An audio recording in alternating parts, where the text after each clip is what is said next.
So once again, good afternoon, my dear brothers and sisters. Kung gagamitin ko ang description namin malimit, pag may nakikita kami na nangyayari sa kalangitan, sasabihin namin ako ang mga apostles ng ating Panginoon ay nakatingalay nga. Alam niya, yung tingala, usually pag tumitingala tayo, napapanganga tayo Abay, bakit hindi ka mapapanganga habang nakatingala doon sa nangyari sa ating Panginoong Hesukristo? They have never seen like that in their entire lives. Kahit, sabi ko nga, kahit tayo siguro, ganon. Kasi parang may bahid na pagkatulala ang nangyari sa kanila. Na when they are reminded na ang Panginoong ito ay umakyat sa langit, doon sa ating first reading in the Acts of the Apostles. Umakyat sa langit. Yun ang ascension kung itatranslate natin. Hindi lumipad, hindi pinalipad, hindi hinagi sa langit, kundi umakyat sa langit. At ano kaya ito? Ano itong pag-akyat sa langit ng Panginoon? Yung unang punto ng aking pagninilay, sabi ko ay maaaring siguro, with justice sa aking gagamiting example, ay ang pag-akyat sa langit, ang ascension, ay isang pag-uwi sa isang tahanan. Ang dami sa atin, no? Lalo na nung pumutok itong pandemya, ay gustong makauwi. Hindi lang yung mga nasa ibang bansa, kahit yung mga local natin na nagtatrabaho sa ibang lugar. May ganoong pakiramdam, kaya yung iba, may mga nababalitaan tayo sa kawalan ng sasakyan, sa kawalan ng paraan, naglalakad na lamang. Imagine that, maglalakad ng ilang araw para lang makauwi. O yun, yung mga nasa ibang bansa, they have changed their plans. Hindi lang walang flights, kundi the danger of traveling. And yet, I believe that in their hearts, they want to go home. Ang ating Panginoong Hesukristo, ay aking pinagnilayan. Sabi ko, ang Panginoong Hesukristo rin siguro ay nanabik. Ang ating Panginoong Hesukristo rin ay kung may tuturing tayong pinakamasaya sa pag-akyat sa langit, ay ang ating Panginoong Hesukristo. Maybe because of a personal reason, na ako'y uuwi sa Ama. No? To the Father that He preached to the people. To the Father na Kanyang ipinagmalaki. Sa Ama na Siyang Kanyang kinatawan, pinatunayan, at naging dahilan ng Kanyang pagbaba dito sa lupa na maging tao, na nagbata ng kahirapan ng tulad ng sa atin, as mas hinigitan pa, sapagkat yung kanyang pagbaba rito ay may kasamang paghihirap, passion, may kasamang kamatayan sa krus, may kasamang pag-alipusta, may kasamang pagmamaliit. And so we'll go back to the place where the Father is. The Father who is love. And so borrowing a line from a song, it is a place where love is overflowing. Uuwi rin ang Panginoon. Uuwi rin ako. Pero ang pag-akyat ng Panginoon ay may bahid din ng balita, mabuting balita para sa ating lahat. At ano ang mabuting balita para sa ating lahat? Na tayo na kaisa ng ating Panginoong Hesukristo. He is our head. We are His body. Ay sasapit din sa langit na iyon. Sasapit din doon sa Kanyang uuwian na tahanan. Di ba? Remember, anong sabi doon sa gospel ni St. John. No, that wherever I am, I want my disciples to be with me.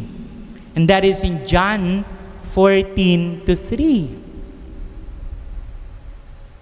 If it is the most beautiful place, if it is a place filled with love, dito tayo gustong dalhin ng ating Panginoon. In my Father's house, I will come back again and take you to be with me. Wherever I am, I want my disciples to be with me. That we are one with Jesus. That we will be in communion with Him. Siya yun eh. Siya yung nagiging sentro. At of course, karapat-dapat na maging sentro ng ating pananampalataya at ng ating ginagawa. Ang Panginoong Hesukristo, sabi nga ni Pope Benedict, noong siya ay cardinal pa, Cardinal Ratzinger, in a collection of talks na ginawang isang libro, and later on, binigyan ng titulo na Called to Communion. Sabi dito, and I quote that, "And Jesus put all things beneath His feet, and gave Him as head over all things to the church, which is His body, the fullness of the one who fills all things in every way," inspired by Paul to the Ephesians. Gusto tayong makasama ng Panginoon. And so as He continued, His entire work is thus to gather the new people. Itong gustong mangyari ng Panginoon. There is that unification. There is that oneness of Jesus. The term that Pope Benedict used is the point of convergence of this new people is Christ. Dadalhin tayo sa pag-akyat na yon. Dadalhin tayo sa pagkabuhay na mag-uli. So yung ascension ng Panginoon, kung makabuluhan sa Kanya, ay makabuluhan din para sa atin. And also through this ascension, merong tayong tinatawag na confirmation of His disciples. Remember, binigyan niya ng mandate ang kanyang mga disipulo. Taking the cue from the book of Kings, the second book of Kings, in the life of Elijah. Remember, there's a prophet, Elijah, taken by God. Ang sabi dito, it was witnessed by his apprentice, Elisha. And Elisha knew beforehand that Elijah would one day be assumed into heaven. At anong nangyari? Suddenly, a chariot of fire and horses of fire appear, and Elijah is lifted up in a whirlwind. As Elijah is lifted up, may naiwan. It is called a mantle, or it is called a cloak, isang balabal. At ito ay dinampot ni Elisha, sapagkat ito ang isang pagpapatunay that this Elisha will be following what his master was doing, Elijah, and that is to be a prophet of God. At yung naiwan, nakita nila ang pag-akyat sa langit ng Panginoon. And through that, by sending the Spirit, by making them leaders of the church that Jesus formed, it was confirmed to us that they will be the one to spearhead the proclamation of the good news. Ibabalita nila kung anong nangyari. Ibabalita nila kung ano ang mangyayari sa atin pag sumunod tayo sa Panginoong Hesukristo.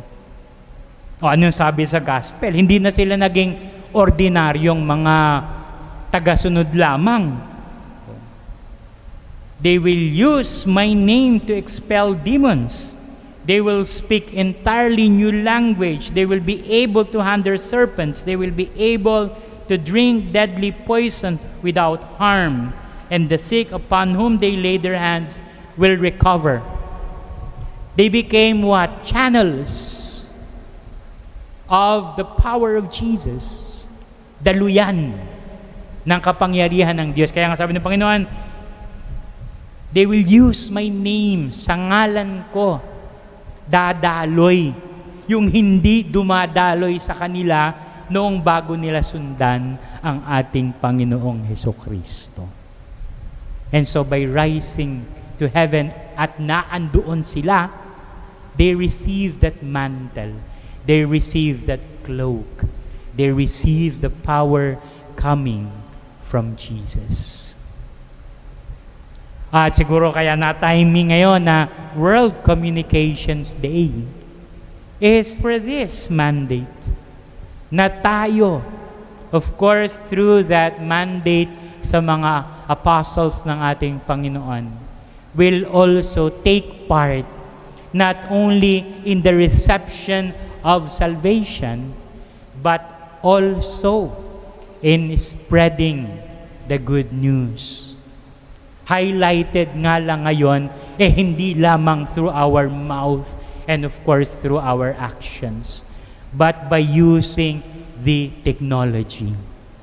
Borrowing from my previous homily, sabi ko, ang Panginoon nakapasok sa teknolohiya. The power of Jesus is within the technology as channels.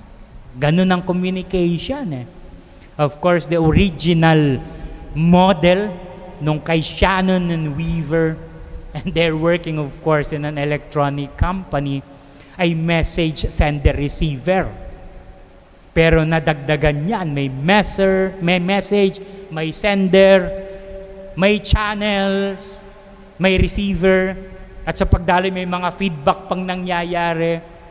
But of course, that channel, ito, the communications media, ngayon, ang ginagamit nating channel. And thank you for this technology, sapagkat in spite of what we are experiencing right now, Jesus' message of salvation is continuously being spread even in areas and places that na hindi natin nai-imagine na aabutin ng balita ng Panginoon. And even in this crisis that we're experiencing, we are one in celebrating the Eucharist. Kayo na nandito at ang mga kapatid natin na kasama natin sa ating pagpapalaganap ng salita ng Diyos. And so yun, ang pag-akyat ng Panginoon can be very personal to Him. To be with the Father. At ang pag-akyat ng Panginoon ay to zeal. That discipleship, that they receive the mantle from Jesus. Those who remained with Him until He was taken up to heaven. And in line with communications media, tayo ay may mandate din to spread the gospel. And sa atin ngayon, using the communications media. Ang theme yata ngayon tong ito is to come and see. That beautiful invitation from John, that we may come and see the life of Jesus. At ang isa pa, pinanghuli ko na sa aking summary, ay ang pag-akyat ng Panginoon sa langit ay nangangahulugan din na tayo ay babalik o aakyat din sa Ama. Jesus wanted us to have the fullness of that Abba experience na naranasan niya when He went back to the Father. That Abba experience that is definitely filled with love, going back to the Father of love, the Deus Caritas Est ni Pope Benedict. yung kanyang encyclical, no? That God is love. So hindi lang tayo tingala ay nga. Of course, there is that awe and wonder. But of course, dyan din, tayo ay makakasama ng Ama sapagkat ang kanyang anak na siyang naging daan natin para makabalik sa Kanya ay nakaluklok na sa Kanyang kanang bahagi.